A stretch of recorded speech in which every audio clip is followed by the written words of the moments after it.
प्रथम कोटि अभिक्रिया का अर्ध आयुकाल। अगेन फिर से बहुत ही इंपॉर्टेंट क्वेश्चन। तो सबसे पहले हम बात करते हैं अर्ध आयुकाल। देखिए नाम में ही छुपा है अर्ध। अर्ध मतलब आधा, आयु, आयु मतलब जो जीवन है, और काल, काल मतलब समय। तो हम यहाँ इंसानों के जीवन के बारे में बात नहीं कर रहे हैं, हम किसकी बात कर रहे हैं? अभिक्रिया। तो अभिक्रिया का अर्ध आयुकाल क्या है?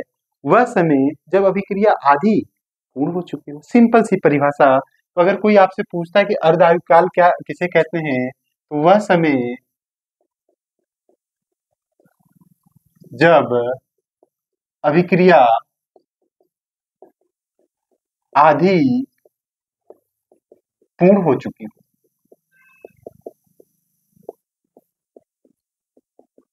सिंपल सी बात है, वह समय जब अभिक्रिया आधी पूर्ण हो चुकी हो। तो अब सवाल का नेक्स्ट भाग है कि प्रथम कोटि अभिक्रिया के लिए अर्ध आयुकाल का व्यंजक। तो देखिए प्रथम कोटि अभिक्रिया हम जानते हैं, इससे पहले वाली वीडियो में हमने देखा था कि प्रथम कोटि अभिक्रिया वह अभिक्रिया होती है जिसकी दर उसकी प्रारंभिक सांद्रता पर निर्भर करती है। तो इसके लिए क्या हमें जानकारी होना चाहिए? प्रथम कोटि अभिक्रिया के लिए दर समीकरण, वेग समीकरण या वेग स्थिरांक। तो यहाँ पर देखिए प्रथम कोटि अभिक्रिया के लिए वेग समीकरण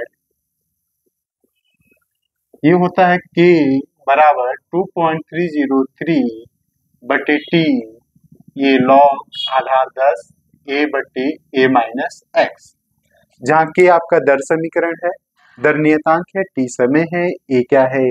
प्रारंभिक सांद्रता, a माइनस एक्स शेष मात्रा समय के बाद, t समय बाद। तो यहाँ पर देखिए हम लोग किसकी बात कर रहे हैं? अर्ध आयुकाल। अर्ध आयुकाल के लिए देखिए क्या होगा? अर्ध आयुकाल के लिए, तो अर्ध आयुकाल के लिए देखिए अभिकारक की प्रारंभिक सांद्रता तो वही है, अभिकारक की प्रारंभिक सांद्रता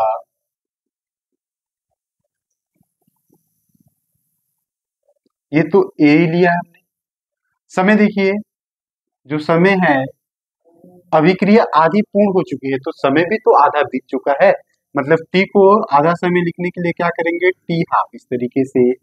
और हमारा शेष मात्रा देखिए, शेष मात्रा ये यहाँ पर समझना है आपको। शेष मात्रा क्या है? ए माइनस एक्स। देखिए ए तो प्रारंभिक मात्रा तो रहेगा, एक्स, एक्स मतलब समय के साथ जो अभिकारक बन रहा है उत्पाद के रूप में उसकी मात्रा होती है। अर्ध आयुकाल में जो एक्स होगा आधा बन चुका, तो आधा किसका बनना होगा? अभिकारक का है ना। तो यहाँ पास क्या करेंगे? एक्स को क्या करेंगे? ए बटे 2 लिखेंगे इस तरीके से। फिर इसको सिंपल से सॉल्व करते हैं तो आप जानते हैं इसके बटे में कुछ नहीं है, एक तलवार चला दीजिए, इसका दो का ए के साथ कर दीजिए 2a, एक का ए के साथ करेंगे a, और इन दोनों का गुणा कर दीजिए। सिंपल सा देखिए 2a में से 1a माइनस कर दीजिए तो क्या बचा? a बटे 2। देखिए इस तरीके से। और इस समीकरण को हम क्या नाम देते हैं? a। तो ये जो आए हैं हमारे पास t और a माइनस एक्स और a, इनके मानों को हम लोग क्या करते हैं? समीकरण 1 में रख देते हैं। तो समीकरण 1 से देखिए, तो समीकरण 1 से देखिए अब क्या हो गया? k तो k ही रहेगा, 2.303 बटे t। देखिए t जो है ये t अब t हाफ हो गया, मतलब यहाँ पास t हाफ, और इसी के लिए हमें व्यंजक चाहिए। और साथ में देखिए लॉग आधार 10 है, a तो प्रारंभिक मात्रा वही है। अब देखिए a minus x, a minus x कितना है? a बटे 2, मतलब आधा अभिकारक खत्म हो चुका है, तो ये a बटे 2। इसमें देखिए a से ये a कैंसिल हो जाएगा और ये 2 ऊपर चला जाएगा, तो हमारे पास देखिए बचा क्या? k इज इक्वल टू 2.303 बटे टी हाफ। अब देखिए थोड़ा सा चेंज करते हैं, यहाँ पास हमें टी हाफ के लिए ही चाहिए, तो टी हाफ को इधर लाते हैं, k को इस साइड, तो ये क्या हो जाएगा? टी हाफ, और ये बटे में k, और ये लॉग 10 आधार है, और ये 2 ऊपर। अब यहाँ पास log 2 का मान आपको याद होना चाहिए। तो log 2 का मान जो होता है देखिए इस तरीके से 0.301, ये log 2 का मान होता है। log 2 के मान को यहाँ रखते हैं, t half is equal to 2.303 बटे k इंटू 0.301। इन दोनों का देखिए गुणा करेंगे तो गुणा कर लीजिएगा, तो यहाँ से देखिए T half is equal to क्या आता है 0.693 बटे के। देखिए ये हमारा क्या है, अर्ध आयुकाल के लिए व्यंजक है। किसके लिए? प्रथम कोटि अभिक्रिया के लिए। प्रथम कोटि अभिक्रिया के लिए अर्ध आयुकाल का व्यंजक 0.693 बटे के। और ये व्यंजक से हम कई सारे आंकिक प्रश्न भी सॉल्व कर सकते हैं। एक सवाल देखिए और भी पूछता है कि सिद्ध कीजिए प्रथम कोटि अभिक्रिया का अर्ध आयुकाल उसके प्रारंभिक सांद्रता पर निर्भर नहीं करता। देखिए इस व्यंजक में या इस समीकरण में हम देखते हैं कहीं भी हमारे पास ए नहीं है। ए नहीं है मतलब क्या है, ये जो अर्ध आयुकाल है वो प्रारंभिक सांद्रता पर निर्भर नहीं कर रहा है।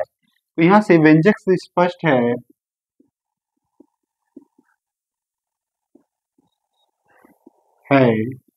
कि प्रथम कोटि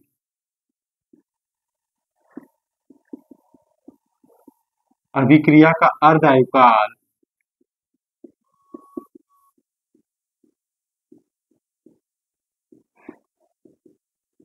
उसके प्रारंभिक सांद्रता पर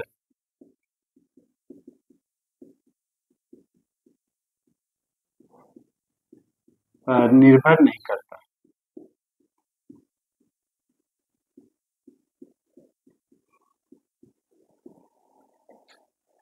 इस तरीके से ये देखिए हो गया, बहुत ही महत्वपूर्ण प्रश्नों में से एक प्रश्न है।